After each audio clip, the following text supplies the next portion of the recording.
ইরানের বিরুদ্ধে অবস্থান আরও কঠোর করছে উপসাগরীয় অঞ্চলের ৬ দেশ সৌদি আরব, সংযুক্ত আরব আমিরাত, বাহরাইন, ওমান, কাতার ও কুয়েত। গত ১ মার্চ ৬ দেশের জোট গালফ কোঅপারেশন কাউন্সিল জিসিসি এর পররাষ্ট্রমন্ত্রী পর্যায়ের অনলাইন বৈঠকে এ অবস্থানের আভাস পাওয়া যায়। বৈঠকে সভাপতিত্ব করেন বাহরাইনের পররাষ্ট্রমন্ত্রী ড আব্দুল লতিফ বিন রাশিদ আল জায়ানি। সদস্য না হলেও বৈঠকে যোগ দেয় জর্ডান।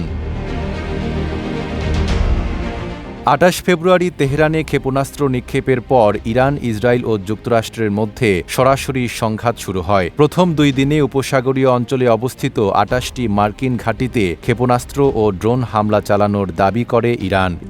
RICL TMX, যুগের পর যুগ স্থাপনা থাকে মজবুত। এসব ঘাঁটির বেশিরভাগই জিসিসি দেশগুলোতে অবস্থিত। হামলায় কয়েকজন নিহত ও আহত হওয়ার খবর পাওয়া গেছে। বৈঠকে জিসিসি পররাষ্ট্রমন্ত্রীরা ইরানের হামলার তীব্র নিন্দা জানিয়ে বলেন, সামরিক স্থাপনার পাশাপাশি বেসামরিক স্থাপনাও লক্ষ্যবস্তু হয়েছে, যা আন্তর্জাতিক আইন ও সার্বভৌমত্বের লঙ্ঘন। জিসিসি সনদ ও যৌথ প্রতিরক্ষা চুক্তি অনুযায়ী কোনো সদস্য রাষ্ট্র আক্রান্ত হলে তা পুরো জোটের ওপর হামলা হিসেবে গণ্য হবে। ভবিষ্যতে এমন হামলা অব্যাহত থাকলে ঐক্যবদ্ধ পদক্ষেপ নেওয়ার বিষয়ে সদস্য রাষ্ট্রগুলো একমত হয়েছে।